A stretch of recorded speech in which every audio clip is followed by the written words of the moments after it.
Allez, tu viens, dépêche-toi. J'arrive, attends-moi.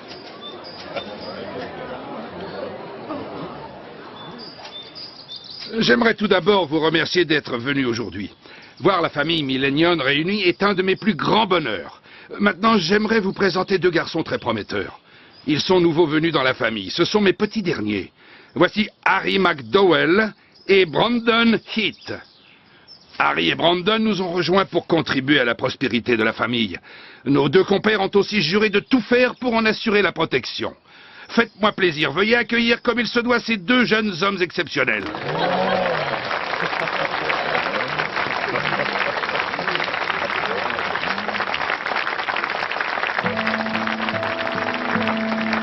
La famille. Elle regroupait les plus hauts cadres de Millennium, ainsi que tous ceux que Big Daddy choisissait d'intégrer au cercle d'élite de l'organisation. Mais en vérité, une seule chose nous unissait, le pacte de fer. Pour intégrer le cercle, il suffisait de faire une seule promesse, ne jamais trahir la famille, jamais. Vous devez être Monsieur Gallard, je suppose.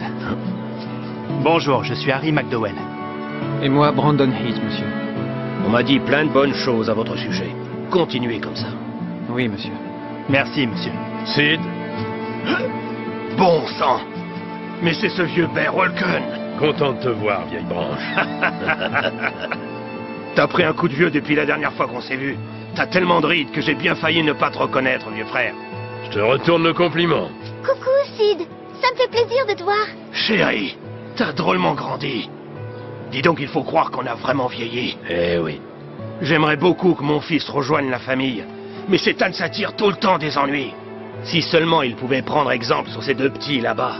Ça y est, vous vous êtes présenté? Oui, monsieur, à l'instant. S'il te plaît, père.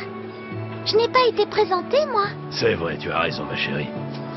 Brandon, Harry, voici ma fille. Ravie de vous rencontrer. Je m'appelle Sherry Walken. Bonjour, chérie. Je viens juste d'arriver dans la famille. Je m'appelle Harry McDowell. Brandon Heath, enchanté. Ça ne va pas? Oh, si. Il y a des desserts qui ont l'air vraiment bons sur la table là-bas. Je me demandais si on allait les goûter ensemble. Bien sûr, allons-y.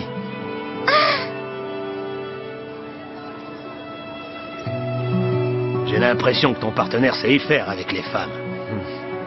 Petit message pour Harry. S'il touche ne serait-ce qu'à un cheveu de ma fille, je lui colle une balle dans la tête. C'est bien compris? Je lui dirai, monsieur. Tu joues au père super protecteur? Ah, Bert, te voilà, je te cherchais. Je suis content que tu aies pu venir. Je suis désolé d'arriver si tard, monsieur. Veuillez m'excuser. Il y a eu une petite dispute de territoire. Le problème est réglé. Ne t'inquiète pas, je sais que tu es très occupé. Pas besoin de t'excuser pour ça. Merci, monsieur. Alors, Sid, je vois que tu as fait connaissance avec mon dernier fils. Prends bien soin de lui. Avec plaisir, monsieur. Sans problème. C'est incroyable que ces petits jeunes aient déjà réussi à se faire une place dans la famille. Ça fait 30 ans que Big Daddy dirige Millennium. Ceci dit, il n'est pas éternel. Tu crois qu'il a déjà choisi son successeur? Je ne pense pas, il est encore jeune. Il a le temps d'y penser. C'est vrai, mais le boss n'a jamais eu d'enfant naturel. Ça veut dire qu'il n'a pas vraiment d'héritier. Il ferait mieux d'en désigner un de son vivant. Je ne vois pas qui pourrait prétendre au titre. Il faut du charisme pour prendre sa place. Et pourquoi pas toi, mon cher Bear? Sans façon.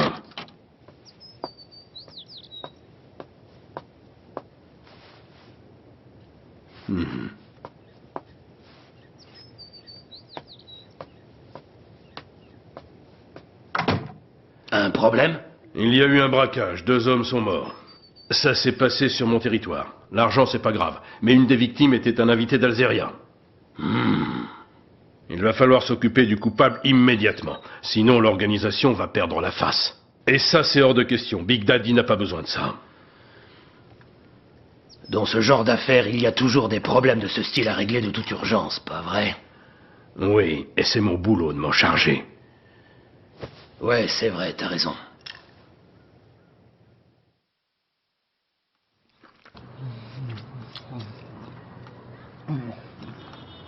Alors, comment s'est passé ton premier jour dans la famille? Bien, mais c'était assez stressant. Ouais, enfin, moi je trouve que c'est pas juste que Brandon et toi ayez rejoint la famille sans nous. Un peu de patience. Tu vas voir, une fois que j'aurai un peu d'influence dans le milieu, je pourrai facilement vous recommander à mon patron. J'espère bien, on compte sur toi. Pas de problème. Je n'ai pas l'intention de m'arrêter en si bon chemin. Mais Bob, ça c'est une liste des membres de la famille. Trouve-moi tout ce que tu peux sur eux, mais attention, reste discret. Évidemment. Ils affirment respecter le pacte de fer, mais c'est une famille nombreuse. Et comme toute famille, elle doit avoir quelques secrets obscurs. Ouh, tu ferais presque peur. S'il y a des traîtres, il faut que je les démasque. C'est dans l'intérêt de la famille. Et d'ailleurs, c'est dans mon intérêt à moi aussi.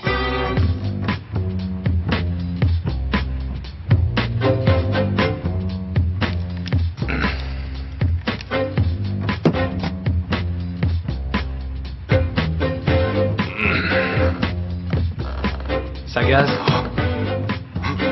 Oh, salut mec. Merci. C'est dingue, tu fais pas de bruit. Je t'ai même pas entendu entrer, t'imagines? Tiens, alors? T'as aperçu la cible? Pas encore. Les rideaux sont tirés et les lumières sont éteintes. Il est là. Oh.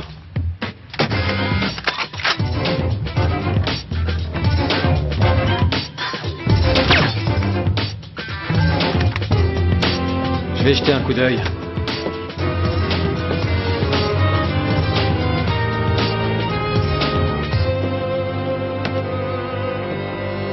C'est un monstre ce type ou quoi? C'est bon, c'est réglé. Très bien. Bon travail, les gars. Je ne vais pas tarder à vous rappeler. J'aurai encore besoin de vos services d'ici peu. N'hésitez pas, monsieur. À bientôt. Hé, ça va, du calme. C'était juste pour voir si vous alliez réagir. Mauvais perdant. Tu les as formés. En effet. Ça ne m'étonne pas, j'ai l'impression que Brandon a été assidu, on dirait toi à son âge. Son copain n'est pas mauvais non plus. On m'appelle Bunji Kugashira. Je m'en souviendrai. Venez donc boire un coup avec nous. Ça vous arrive de boire, non? Bien sûr.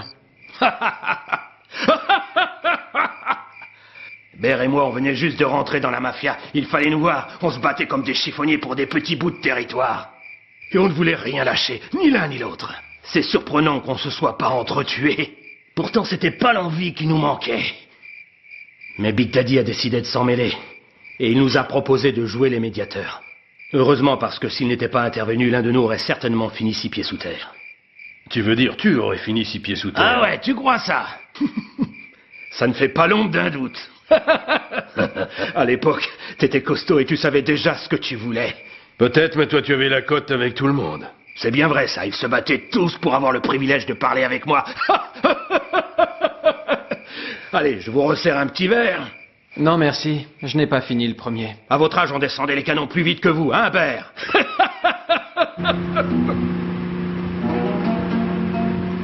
Hé mec, ces gars-là, c'est eux que tu appelles ta famille? Parce que moi, je suis orphelin. Du coup, je sais pas trop ce que c'est une famille, j'en ai jamais eu. Moi non plus.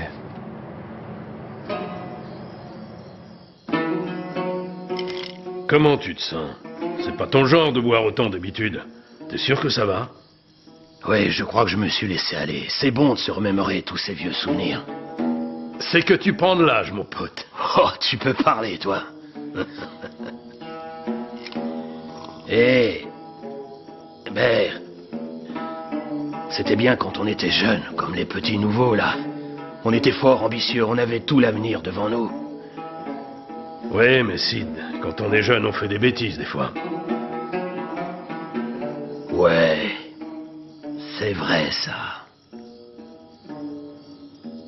C'est tout à fait vrai.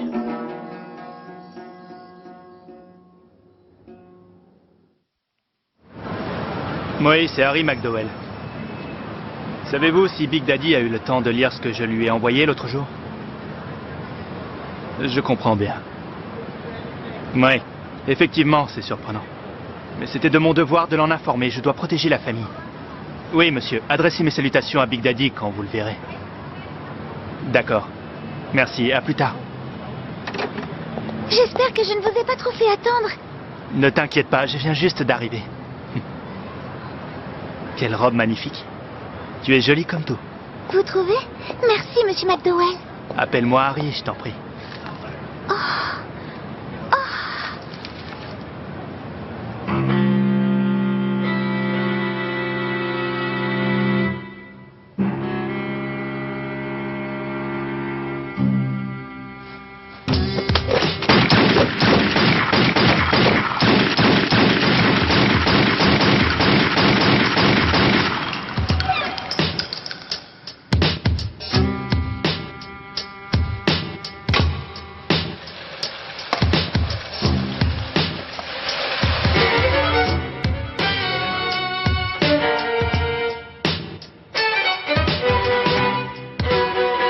Pas mal.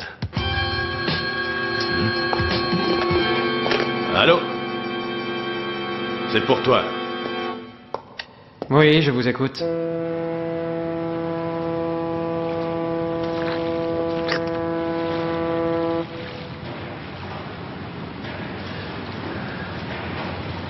Mais pourquoi il a fait ça? C'est stupide.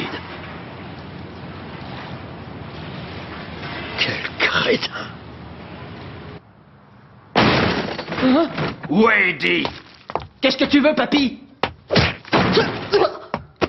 Je t'ai demandé où était Eddie, t'as pas entendu peut-être? Il est dans son bureau. Oh, salut pas. Qu'est-ce que tu racontes de beau? Écoute ça, tu vas être content. On m'a dit qu'Alzeria avait fait un gros casse. Et devine quoi? Ce qu'ils ont volé, maintenant c'est à nous. Espèce de petite décervelée! Mais qu'est-ce qui te prend? Tout s'est passé comme sur des roulettes. J'ai fait du bon boulot, c'est comme ça que tu me félicites. J'ai même liquidé tous les témoins. Tu as agi sans permission! Oh, c'est pas vrai, j'ai jamais le droit de rien faire tout seul. Mais j'ai décidé qu'il fallait que ça change. Tu crois vraiment que je confierai la direction du business à une petite ordure comme toi? Tu sais quoi? Un des hommes que t'as tué, c'est un invité de Bear Walken, pauvre imbécile. Oh, un invité de ton copain Bear? Putain de merde. Comment j'étais censé savoir qui il était? Mais on s'en fout de ça! Le problème, c'est que tu l'as tué, et on peut pas revenir en arrière! Eddie, l'organisation va perdre la face à cause de toi! Papa, je t'en prie, aide-moi, je veux pas mourir. Fais quelque chose. Aide-moi, je suis ton fils. S'il te plaît. Je t'en supplie. Papa, je t'en supplie, fais quelque chose. Tu dois m'aider.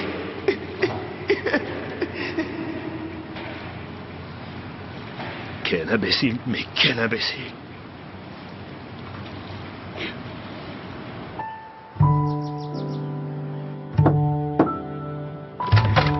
Mon oncle?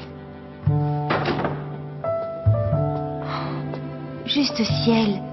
Vous buvez déjà? Vous ne trouvez pas qu'il est un peu tôt?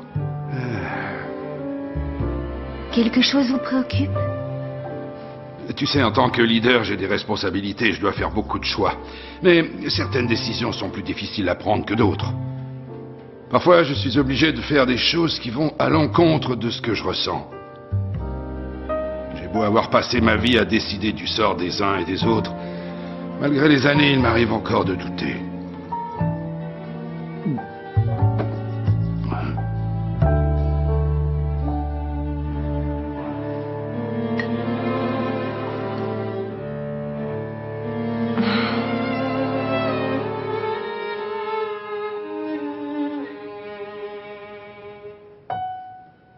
Sid. Sid Gallard.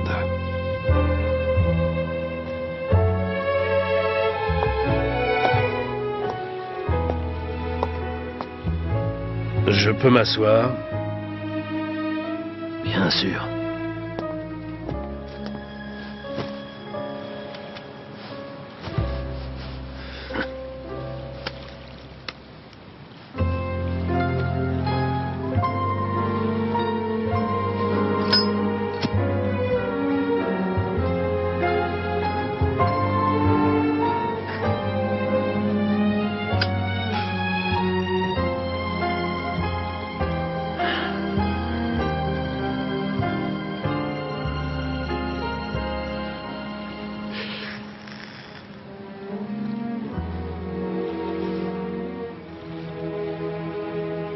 Comment t'as su où j'étais? C'est le territoire qu'on se disputait quand on était jeune. Et dire qu'on a risqué nos vies, qu'on s'est battu corps et âme pour un endroit aussi misérable. Oui, ce qu'on était bêtes.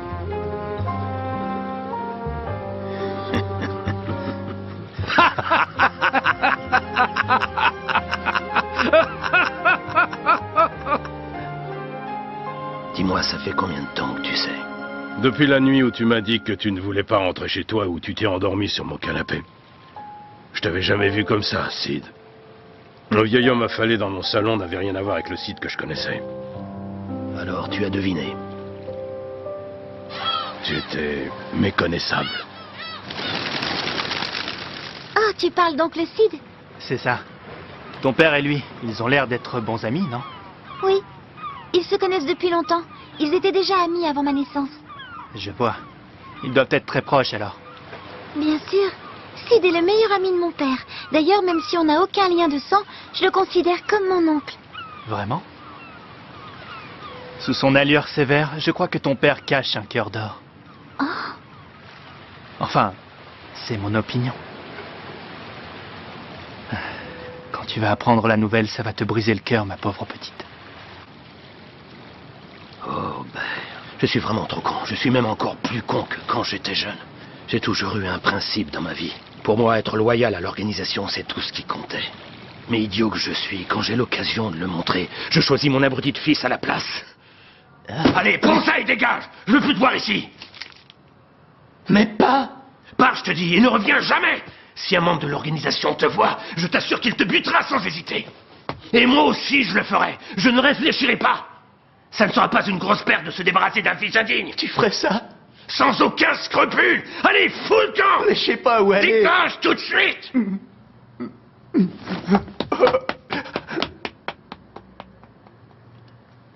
Si on leur disait que le tueur s'est enfui, ils commenceraient à douter de nous. Notre réputation en prendrait un coup. On ne s'en relèverait peut-être jamais. Je suis responsable pour tout ce qui se passe sur mon territoire. J'assume même les erreurs d'un autre. En tant que membre de l'organisation et en tant que père, c'est mon devoir, même si je sais que je risque de payer le prix fort. Tu es dans une position délicate, je suis désolé. Certainement pas autant que moi.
Le pacte de fer.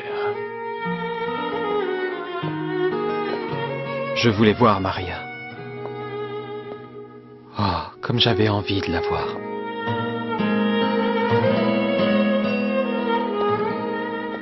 Mais ce n'était pas possible. J'avais perdu ma dignité.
L'homme apparut de nulle part.